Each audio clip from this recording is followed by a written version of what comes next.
Hat trick ಗೆಲುವಿನಿಂದ ಮತ್ತೆ ಮೋದಿ ಪ್ರಧಾನಿ ಆಗಬೇಕು. ಈ ಚುನಾವಣೆ ದೇಶಕ್ಕಾಗಿ ನಡೀತಾ ಇರುವ ಚುನಾವಣೆ. ಇಬ್ಬರು ಪ್ರಧಾನಿಗಳ ಸಮಾಗಮ ಆಗಿದೆ. ಎರಡು ಪಕ್ಷಗಳು ಸೇರಿವೆ. ಮೋದಿ ಮತ್ತೆ ಪ್ರಧಾನಿ ಆಗಬೇಕು ಅಂತ ಹೇಳಿ ಡಾಕ್ಟರ್ ಕೆ ಸುಧಾಕರ್ ಮಾತಾಡಿದ್ದಾರೆ. ನಾನು ಅರಮನೆಯಿಂದ ಬಂದಿಲ್ಲ, ರೈತ ಕುಟುಂಬದಿಂದ ಬಂದಿದ್ದು.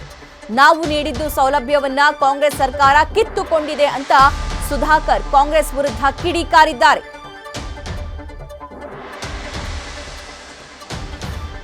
ಆಗಬೇಕು ಅನ್ನುವಂತ ನಿರ್ಣಯ ಆಗಬೇಕಾಗಿರುವಂತ ಚುನಾವಣೆ. ಯಾರಾಗಬೇಕು ಈ ದೇಶದ ಪ್ರಧಾನಿಗಳು? ಯಾರಾಗಬೇಕು? ಇವತ್ತು ಮಾನ್ಯ ನರೇಂದ್ರ ಮೂರನೇ ಅವಧಿಗೆ ಪ್ರಧಾನಮಂತ್ರಿ ಆಗಿ ಹ್ಯಾಟ್ರಿಕ್ ಗೆಲುವನ್ನ ಸಾಧನೆ ಮಾಡಬೇಕು ಅಂತೇಳಿ ಇವತ್ತು ನಿಮ್ಗೆಲ್ಲ ಕೂಡ ಮನವಿಯನ್ನು ಮಾಡುತ್ತೇನೆ. ಹಾಗಾಗಿ ಬಂಧುಗಳೇ, ಇವತ್ತು ಎರಡು ಮಾಜಿ ಪ್ರಧಾನಿಗಳು ಶ್ರೀ ದೇವೇಗೌಡರು, ಮಾನ್ಯ ಪ್ರಧಾನಿಗಳು ಶ್ರೀ ನರೇಂದ್ರ ಮೋದಿಯವರು, ಇಬ್ಬರು ರಾಜಕೀಯ ದಿಗ್ಗಜರು, ಮುತ್ಸದಿಗಳು, ಇವರಿಬ್ಬರ ಸಮಾಗಮ ಆಗಿದೆ. ಅದರ ಮೂಲಕ ಕರ್ನಾಟಕ ರಾಜ್ಯದಲ್ಲಿ ಒಂದು ಧ್ರುವೀಕರಣ ಆಗ್ತಾ ಇದೆ. ಈ ಧ್ರುವೀಕರಣ ರಾಜಕೀಯ ಮೈತ್ರಿ ಆಗಿರ್ತಕ್ಕಂಥದ್ದು ರಾಜಕೀಯ ಲಾಭಕ್ಕಲ್ಲ, ಈ ರಾಜ್ಯದ 6.5 ಕೋಟಿ ಜನರ ಅಭ್ಯುದಯಕ್ಕೆ, ನಿಮ್ಮೆಲ್ಲರ ಏಳಿಗೆಗೋಸ್ಕರ ಅಂತ ನಾನು ಈ ಸಂದರ್ಭದಲ್ಲಿ ಹೇಳಲಿಕ್ಕೆ ಬಯಸ್ತೇನೆ.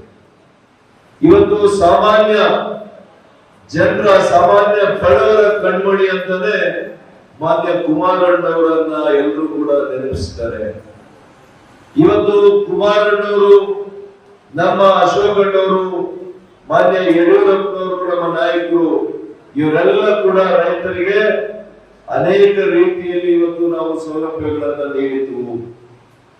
ನಮ್ಮ ಕಾಲದಲ್ಲಿ ನಾವು ಏನ್ ಸೌಲಭ್ಯ ಕೊಟ್ಟಿದ್ವು ರೈತರಿಗೆ, ಮಹಿಳೆಯರಿಗೆ, ಯುವಕರಿಗೆ, ಅದೆಲ್ಲವನ್ನು ಕೂಡ ಇವತ್ತು ಕಾಂಗ್ರೆಸ್ ಸರ್ಕಾರ ಕಳೆದ 1 ವರ್ಷದಲ್ಲಿ ಕಿತ್ತುಕೊಂಡಿದೆ.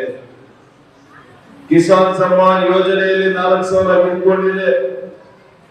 ರೈತರ ಮಕ್ಕಳಿಗೆ ಸ್ಕಾಲರ್ಶಿಪ್ ಅನ್ನ ಕೊಡ್ತಾ ಇದ್ವಿ, ಅದನ್ನು ಕೂಡ ಕಿತ್ಕೊಂಡಿದೆ. ಇವತ್ತು ಹೀಗೆ ಅನೇಕ ಇವತ್ತು ಕಿತ್ಕೊಳ್ಳುವಂತ ಕೆಲಸ ಮಾಡ್ತಾ ಇದೆ. ವಿದ್ಯುತ್ 200 ಯೂನಿಟ್ ಅನ್ನು ಕೊಡ್ತೀವಿ ಅಂತಂದ್ರು, ವಿದ್ಯುತ್ ಇಲ್ದಿರ ಮಾಡಿದ್ರು.